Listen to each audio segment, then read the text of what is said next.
Baik Bapak Ibu Guru, Assalamualaikum warahmatullahi wabarakatuh. Yang sedang viral saat ini ya. Jadi ada salah satu guru yang menggugat MBG di MK ya. Menurut Bapak Ibu Guru, apakah MBG itu sangat bermanfaat bagi siswa maupun Bapak Ibu Guru sendiri, atau justru sangat merugikan, atau bisa dikatakan sebagai korupsi yang tersistematik?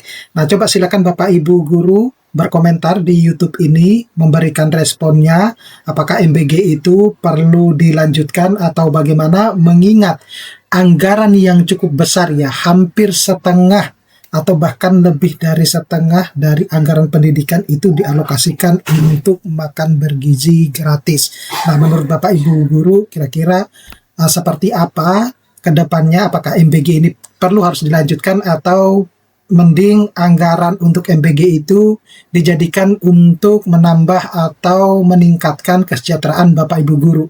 Nah, di sini saya akan memberikan informasi di mana salah satu guru itu telah menggugat MBG di MK karena menurutnya MBG itu tidak begitu bermanfaat ya. Nah, untuk lebih jelasnya nanti kita akan bahas ya dalam video kali ini. Tapi sebelum saya membahas ini lebih dalam, saya menginformasikan kepada Bapak Ibu Guru bahwa bagi Bapak Ibu Guru yang ingin mendownload e-book yang bisa digunakan untuk pegangan guru dalam mengajar, pegangan siswa untuk belajar, modul-modul PPG, buku-buku PAUD, ataupun e-book yang bisa digunakan untuk meningkatkan kesejahteraan Bapak Ibu Guru bisa mendownloadnya melalui link yang sudah saya sediakan di deskripsi dari video ini.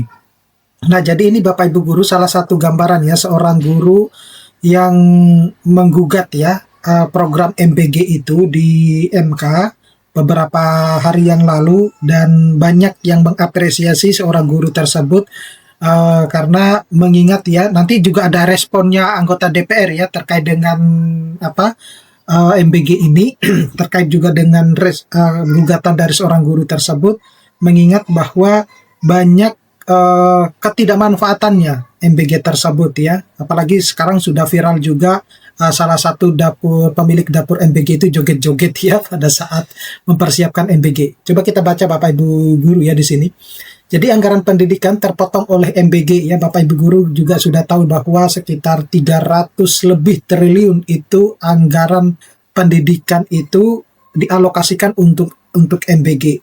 Nah, sehingga guru honorer itu mengadu ke MK. Coba seandainya ya, anggaran 300 triliun itu dialokasikan ya untuk menambah atau menaikkan gaji guru misalnya, atau kesejahteraan guru yang lain, dan itu justru akan jauh lebih bermanfaat.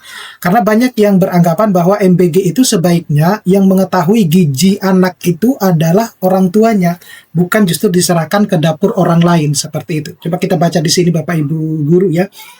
Reza Sudrajat yang berprofesi seorang guru honorer mengajukan permohonan pengujian material pasal 22 ayat 2 beserta penjelasannya, serta pasal 22 ayat 3 beserta penjelasannya dalam Undang-Undang Nomor 17 Tahun 2005 tentang Anggaran Pendapatan dan Belanja Negara tahun anggaran 2026, yaitu Undang-Undang APBN tahun 2026 terhadap Undang-Undang Dasar Negara Republik Indonesia tahun 1945. Nah, permohonan nomor 55 garis PUU garis miring 24 Romawi tahun 2026 yang hadir tanpa didampingi kuasanya menyampaikan kerugian konstitusional dalam sidang yang dipimpin oleh Ketua MK Soehartono pada Kamis 12 bulan 2 2026 di ruang sidang panel MK.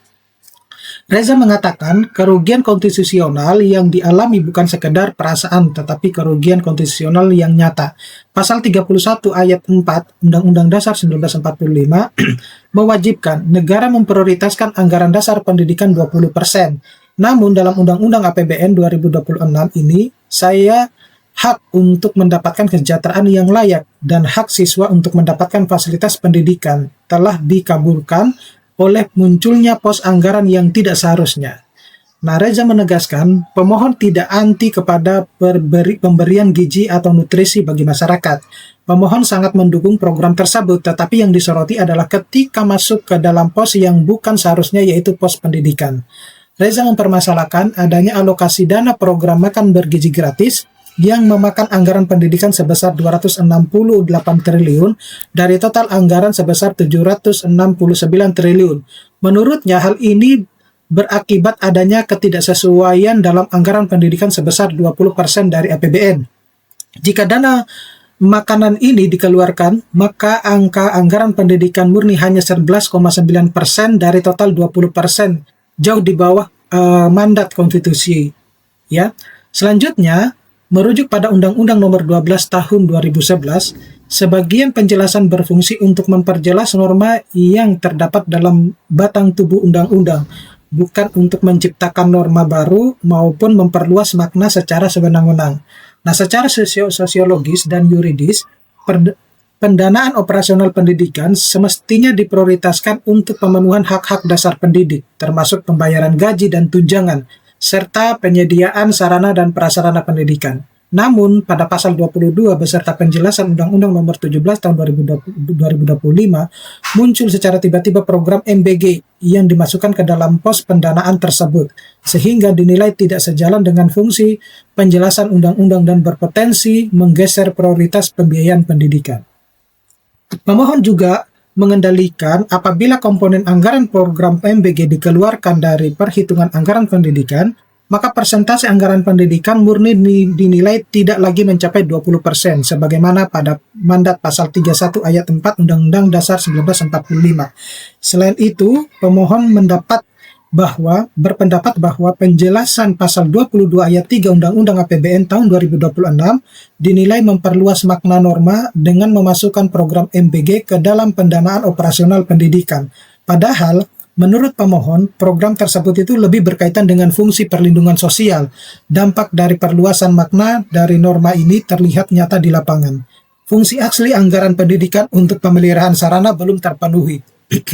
Dalam permohonannya, Reza menegaskan sebagai guru honorer yang telah lulus program profesi guru, menyatakan berlakunya ketentuan tersebut berdampak pada terbatasnya ruang fiskal bagi pemenuhan belanja pegawai pendidikan, termasuk pengangkatan guru honorer menjadi aparatur sipil negara.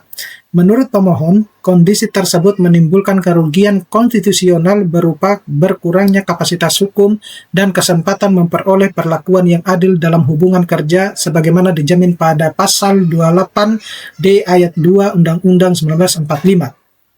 Lebih lanjut, pemohon menilai pencampuran program MBG ke dalam anggaran pendidikan berpotensi mengaburkan makna konstitusional, alokasi minimal 20% anggaran pendidikan sebagaimana diatur dalam pasal 31 ayat 4 Undang-Undang Dasar 1945, beserta berpotensi mengurangi prioritas pendanaan bagi peningkatan kualitas pendidikan dan kesejahteraan pendidik.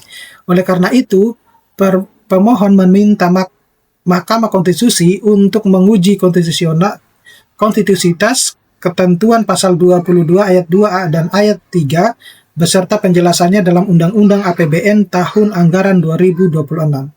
Menanggapi permohonan tersebut, Hakim Konstitusi M. Guntur Hamzah menyarankan agar pemohon menjelaskan secara lebih rinci terkait status sebagai guru dengan dugaan kerugian hak konstitusional yang dialami. Menurutnya, guru merupakan bagian dari objek anggaran pendidikan, sehingga pemohon perlu menguraikan secara jelas dasar klaim kerugian tersebut. Nah, ini harus dilihat dari mana saudara bisa menyatakan diri dirugikan sebagai guru, sementara saudara sebagai guru juga memperoleh manfaat, di mana saudara bisa mengaitkan bahwa karena digunakan untuk MBG, saudara menjadi rugi. Ini harus dijelaskan lebih jelas supaya tidak berakhir dianggap pemohon tidak memiliki legal standing ya. Majelis Hakim memberikan waktu selama 14 hari kepada pemohon untuk memperbaiki permohonannya. Perbaikan permohonan paling lambat diterima Mahkamah Konstitusi pada Rabu 25 Februari 2026 ya. Jadi itu Bapak Ibu guru yang disampaikan ya oleh saudara kita ini dalam mau menggugat MBG itu. Nah, mudah-mudahan ini bisa bermanfaat. Silakan Bapak Ibu guru berkomentar. Layakkah kita seharusnya mendukung ya salah satu guru tersebut ya, biar nanti bisa berpikir lebih jelas apakah MBG ini perlu dilanjutkan atau tidak. Oke, saya kira cukup sekian Bapak Ibu guru. Mudah-mudahan ini bisa bermanfaat. Nanti kita akan ketemu pada video-video selanjutnya. Saya Iris, Assalamualaikum warahmatullahi wabarakatuh.